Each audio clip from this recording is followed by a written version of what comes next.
لوگ اپنے رب کو کیسے مناتے تھے، وہ کس طرح اس کے حضور ناز عرض کرتے تھے۔ حضور نے ہمیں اللہ کو منانے کے طریقے بھی بتلائے۔ فرمایا جب ماں باپ دعا مانگیں گے اولاد کے حق میں تو وہ مان جائے گا۔ حضور علیہ السلام نے فرمایا جب مسافر دعا مانگے گا تو اللہ مان جائے گا۔ فرمایا میرے رسول کریم نے کہ جب بیمار دعا مانگے گا تو اللہ مان جائے گا۔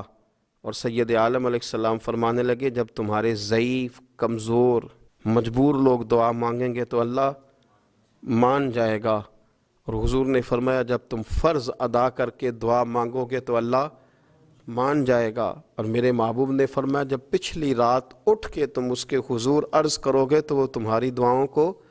قبول کر لے گا، وہ تو مان جائے گا۔ اور حضور نے ہمیں دن بتائے، فرمایا جمعے والے دن مانگنا مان جائے گا، شب قدر کو مانگ لینا مان جائے گا، شب برات میں دعائیں کرنا وہ مان جائے گا، رمضان کی راتوں میں مانگنا مان جائے گا، قرآن پاک کے ختم کے موقع پر دعا کرنا مان جائے گا۔ طریقے بتلائے۔ اب یہ ہے کہ ہم نے تو مانگنا تھا نا اس کی بارگاہ میں، ہم نے تو حاضر ہونا تھا، ہم نے آگے بڑھنا ہے، اس کے حضور عرض کرنا ہے۔ حضور نے ہمیں بتلایا کہ مومن متقی ہوتا ہے نا، پرہیزگار ہوتا ہے، تو اس نے کچھ نیکیاں بھی کی ہوتی ہیں،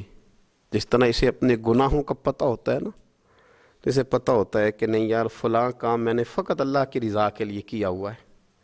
اور میرا اور میرے رب کا راز ہے۔ فرمایا جب تم بڑے الجھ جاؤ نا،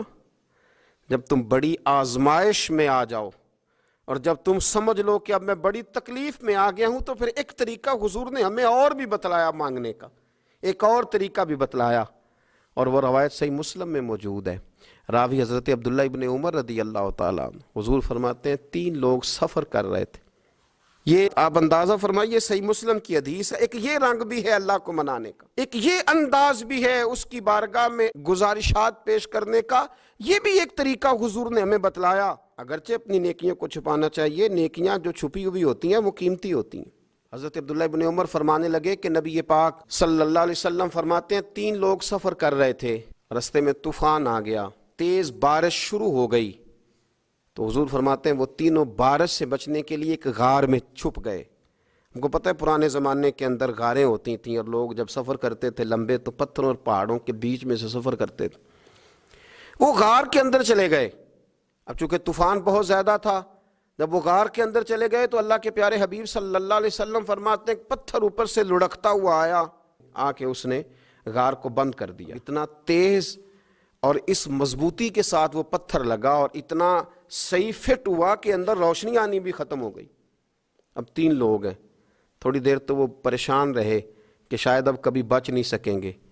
شاید چاروں جانب اندھیرا ہی ہے اور اندھیرا ہی رہے گا، شاید یہاں سے نکلنے کے لیے اب ہمیں کوئی رستہ میسر نہیں آئے گا۔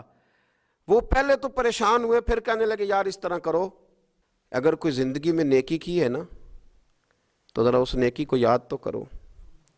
اور یاد کر کے اس مالک کے حضور عرض تو کرو، کریم ہے کوئی آنکھو شاید من جاوے، کم تتڑی دا بن جاوے، عرض تو کرو۔ یہ آپ اندازہ فرمائیے، یہ بات بیان کون کر رہا ہے؟ یہ مدینے والے رسول بیان کر رہے ہیں، یہ نبی پاک علیہ السلام نے بیان فرمایا، رسول کریم علیہ السلام نے ہمیں بتلائی یہ داستان محبت۔ حضور فرمانے لگے ایک نے ان میں سے ہاتھ اٹھائے، اور اس نے انداز کیا چھیڑا، عرض کرنے لگا اللہ تو جانتا ہے نا میں نے بکریاں رکھی ہیں، میں غریب ہوں، مزدور ہوں، اور مالک تو یہ بھی جانتا ہے کہ میرے بچے بھی ہیں، بیوی بھی ہے، پر میں جب بھی گھر لوٹا ہوں تو دودھ میں نے بچوں اور بیوی کو پہلے نہیں دیا، بوڑھے ماں باپ کو پہلے دیا۔ وہ غار میں تنہا بیٹھے ہیں اور اپنے مالک کو منا رہے ہیں، عرض کرتے ہیں اللہ تجھے یاد ہے نا ایک رات جب میں بڑی دیر سے لوٹا تھا، لکڑیاں کاٹتے، درخت تلاش کرتے، مجھے دیر ہو گئی، میں دیر سے لوٹا تھا، نیت یہ کر رکھی تھی کہ دودھ سب سے پہلے ماں باپ کو پلاؤں گا، مالک جب میں لوٹا تو وہ بوڑھے تھک کر کے سو گئے تھے، میری بیوی نے مجھے کہا کہ بچوں کو پلا دو، وہ سو گئے، تو میں نے کہا نہیں میرے ذمے ہے ان بوڑھوں کے دل کو ٹھنڈا کرنا، ان سے پیار کرنا۔ اے مالک فجر ہو گئی، آفتاب طلوع ہونے کا وقت آ گیا، پر میں نے ماں باپ کے بیدار ہونے کا انتظار کیا۔ اے اللہ وہ جب اٹھے تو ان کی آنکھوں میں جو میرے لیے دعا تھی اور ان کے سینوں میں جو میرے لیے کرم تھا، اگر تیری بارگاہ میں وہ نیکی قبول ہے تو مالک پھر رحم فرما، نہ اس مشکل سے آسانی عطا فرما۔ سنو رسول کریم صلی اللہ علیہ وسلم فرماتے ہیں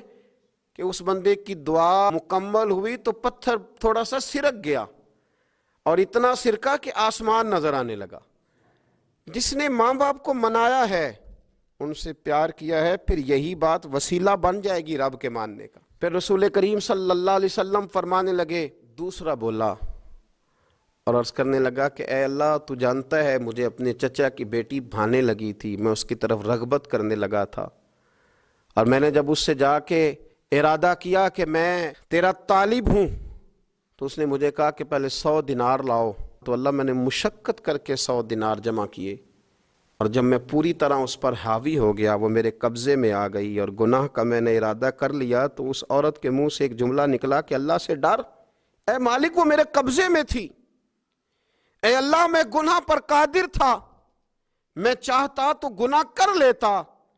لیکن جب اس نے تیرا نام لے کے کہا نا کہ اللہ سے ڈر، اللہ میں ڈر گیا، میں اسے چھوڑ کے آ گیا۔ اگر تجھے یہ بات پسند ہے تو پھر نکال دینا اس مشکل سے، پھر کر دینا کرم۔ اللہ میری بھی تو چڑھتی جوانی تھی نا، میں بھی تو سب کچھ کر سکتا تھا، پر تیرے لیے، تیری خاطر میں لذت گناہ سے باز رہا، تو اللہ تو رحمت فرما دے۔ حضور فرماتے ہیں اس کی دعا مکمل ہوئی تھی کہ پتھر تھوڑا اور سرک گیا۔ پھر تیسرا بولا، اور اس نے بول کے کہا، اے اللہ، ایک مزدور کو، ایک دیہڑی دار کو، ایک غریب کو میں نے کام پہ رکھا ہوا تھا، یہ تیرا اور میرا راز ہے اللہ۔ وہ مزدور، وہ دیہڑی دار میرے پاس کام پہ لگا تھا، کچھ چاول میں نے اس کی اجرت مقرر کر دی کہ تو کام مکمل کرے گا تو میں تجھے دوں گا، اور جب اجرت لینے کا وقت آیا تو وہ بگڑ کر ناراض ہو کر چلا گیا، میں اسے ڈھونڈتا رہا، وہ مجھے ملا نہیں، میں نے اس کے چاولوں کی قیمت کاروبار میں انویسٹ کر دی، اس کا تھوڑا سا سرمایہ پر میں نے کھایا نہیں،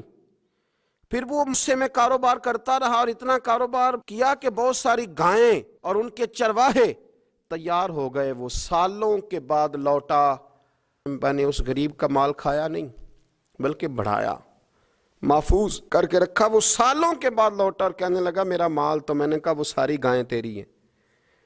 وہ چرواہا تیرا ہے، یہ سارا کچھ تیرا ہے۔ تو کہنے لگا تو مجھ سے مذاق کرتا ہے، میں غریب کہاں اور اتنی بڑی گائیں کہاں،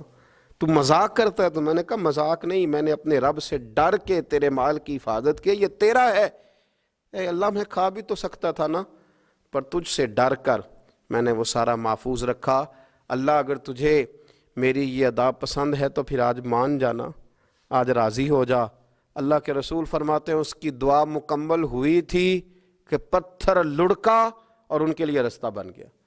وہ باہر آ گئے۔ تو حضور نے ہمیں بتلایا کہ وہ تمہاری نیکیاں جو چھپی ہوئی ہیں،